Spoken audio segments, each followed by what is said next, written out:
16 साल की लड़की लिया अपने पापा के साथ उनके बिजनेस ट्रिप पर नॉर्वे के एक शहर ओस्लो आती है। वहाँ वो दोनों एक होटल में रुकते हैं। लिया के लिए उसका परिवार उसके पापा ही होते हैं। वो अक्सर अपने पापा की गोदी में बैठ जाया करती। वो जगह लिया के लिए दुनिया की सबसे सेफ जगह थी। उसके पापा भी उसको बहुत प्यार करते थे। लिया एक बहुत प्यारी और इनोसेंट लड़की होती है। आज की बिजनेस मीटिंग उसके पापा के लिए बहुत जरूरी है। आज वो एक बहुत बड़ी डील लेने के लिए ओस्लो आए थे। लिया उनसे कहती है, आप चाहो तो मुझको वो पार्टी समझकर अपनी सेल पिच कर सकते हो। इस पर उसके पापा कहते हैं, आज नहीं, क्योंकि मेरी मीटिंग का टाइम हो गया है और जब तक मैं वापस आऊं तुम यही रूम में रहना, मैं जल्दी आ जाऊंगा। तो लिया उनसे मजाक करती हुई कहती है, मैं सोच रही हूँ तब तक मैं यहाँ किसी ड्रग डीलर के साथ थोड़ा घूम आती हूँ, वो आसपास मुझे आसानी से मिल भी जाएगा। उसकी बात सुनकर उसके पापा हंसते हुए उससे पूछते हैं, मैं ठीक लग रहा हूँ ना? तो लिया उनके शर्ट का बटन लगाकर कहती है, आप ग्रेट लग रहे हो। फिर वो लिया को किस करके अपनी मीटिंग के लिए चले जाते हैं। लिया समय बिताने के लिए कुछ देर बालकोनी में खड़े होकर लोगों को देखती है।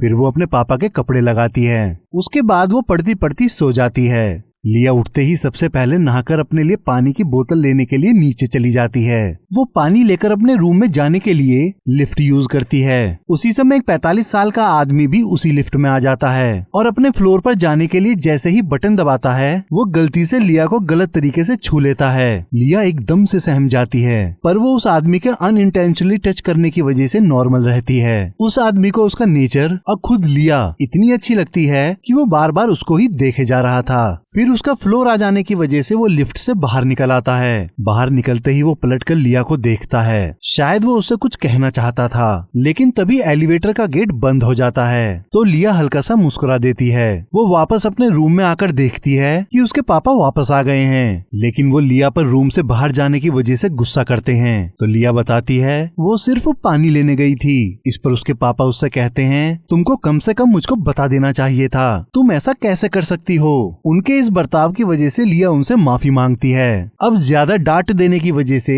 वो लिया को अपने पास बुलाकर उसे गले लगाकर कहते हैं, तुम जानती हो तुम्हारे सिवा मेरा इस दुनिया में कोई नहीं है और इसलिए मुझको तुम्हारी बहुत ज्यादा चिंता रहती है। लिया भी उनकी बात समझती है। फिर वो लिया से कहते हैं, आज होटल मैनेजमेंट वालों के साथ हमारा डिनर है, तो जल्दी से तैयार हो जाओ, हम साथ जा रहे हैं। लिया तैयार होते हुए उनसे आज की मीटिंग के बारे में पूछती है, तो वो बताते हैं कि वो ठीक हो गई। फिर वो लिया का माथा चूमकर उससे कहते हैं, अब नीचे जाकर हम अपना जलवा दिखाएंगे।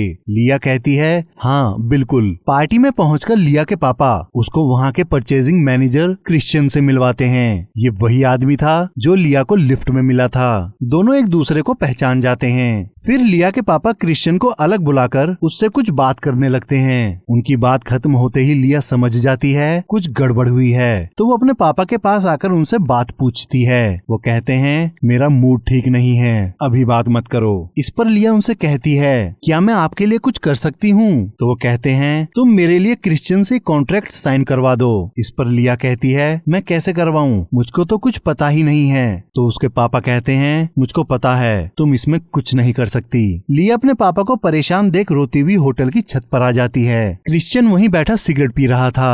वो लिया को सिर्फ एक शर्ट पहना देख उसको अपना मफलर पहनाकर कहता है, यहाँ ठंड बहुत है। फिर क्रिश्चियन उससे पूछता है, यहाँ आने से पहले तुम कहाँ थी? तो लिया बताती है, लगभग सभी जगह, क्योंकि उसको पापा के काम के चक्कर में घूमते रहना पड़ता है। तो क्रिश्चियन उससे पूछता है, हमेशा घूमते रहने की वजह से क्या तुमको अकेलापन नहीं लगता? क्योंकि ऐसे तो तुम्हारा कोई बॉयफ्रेंड भी नहीं होगा। लिया उसकी बात से सोच में पड़ जाती है और फिर कहती है, मुझको ऐसा कुछ नहीं लगता, क्योंकि घूमने की वजह से वो बहुत लोगों से मिलती है। क्रिश्चियन उसकी बातें सुनकर मुस्कुरा देता है। तभी लिया को याद आता है कि उसके पापा उसको ढूंढ रहे होंगे, तो वो क्रिश्चियन का मफलर वापस कर वहाँ से चली जाती है। फिर वो अपने पापा के साथ डिनर करने के लिए बैठी होती है। वहाँ उसके पापा एक बार और सबके सामने अपनी डील रखते हुए उनसे कहते हैं कि मेरा carpet value for money product है, और क्रिश्चियन को फिर से मनाने की कोशिश करते हैं। वो सबसे बात कर ही रहे होते हैं, तभी क्रिश्चियन अपने बगल में बैठी लिया के पैरों पर जानबूझकर हाथ फेरने लगता है। तभी लिया घबराकर पानी का गिलास उठाकर पानी पीने लगती है। लिया के पापा क्रिश्चियन की इस हरकत को देख लेते हैं, लेकिन वो अपना सर नीचे करके मुस्कुरा देते हैं। उनको मुस्कुराता हुआ देख लिया बेचैनी से भर जाती है। वो समझ ही नहीं पा रही थी कि ये सब क्या हुआ था, आखिर उसके पापा ने ऐसा रिएक्ट क्यों किया। तो वो वहाँ से बाहर आकर अपने पापा से क्रिश्चियन की इस हरकत के बारे में बात ही कर रही होती है। तभी उसका पापा उसकी बात काट कर कहता है, पर तुम्हारी बात काम कर गई जब तुमने कहा था कि प्रोडक्ट का पैसा कम करने के चक्कर में प्रोडक्ट अपनी क्वालिटी खो देगा, और वो लोग सोच भी नहीं पाए कि हम ऐसा कुछ कह देंगे।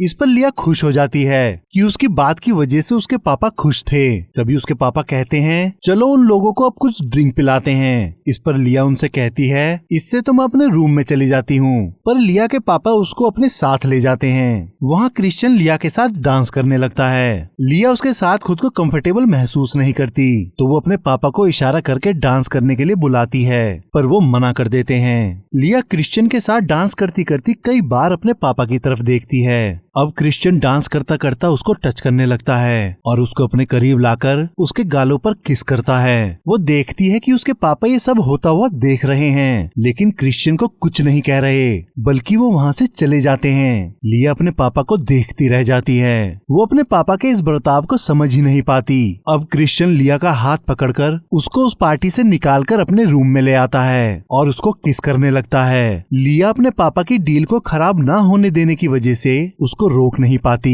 और खुद क्रिश्चियन के नजदीक आते आते उसके साथ इंटीमेट हो जाती है। उसके बाद क्रिश्चियन लिया को वापस पार्टी में जाने को कहकर खुद वहाँ से चला जाता है। लिया अब दोहरी परेशानी में थी।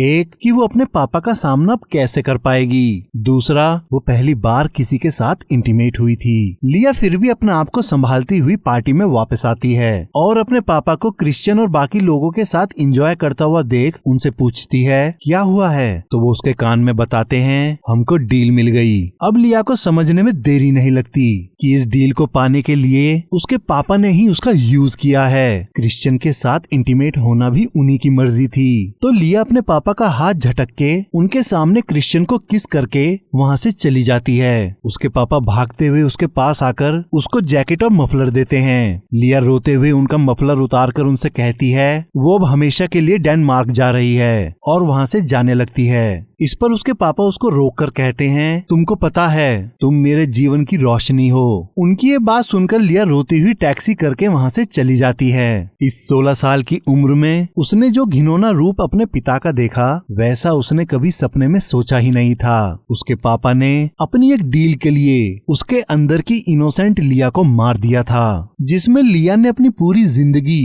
अपने पिता के प्यार से ज्यादा कुछ नहीं चाहा। और दूसरी तरफ लिया लाइफ में पहली बार क्रिश्चियन के साथ इंटीमेट हुई थी। अब वो भी कभी उसके दिल और दिमाग से जाने वाला नहीं था। लिया अपने अंदर बहुत सारे सवाल, दुख और दर्द के साथ वहाँ से जा चुकी थी। जिंदगी ने उसको किस मोड़ पर लाकर खड़ा कर दिया था वो खुद नहीं जानती थी। और ये कहानी यहीं खत्म हो जाती है। आशा करता हूँ कि आप सभी को ये एक्सप्लेनेशन पसंद आई होगी। और भी मूवी के एक्सप्लेनेशन सुनने के लिए आप हमारे इस चैनल को लाइक करें, सब्सक्राइब करें और साथ ही बेल आइकन दबाना ना भूलें।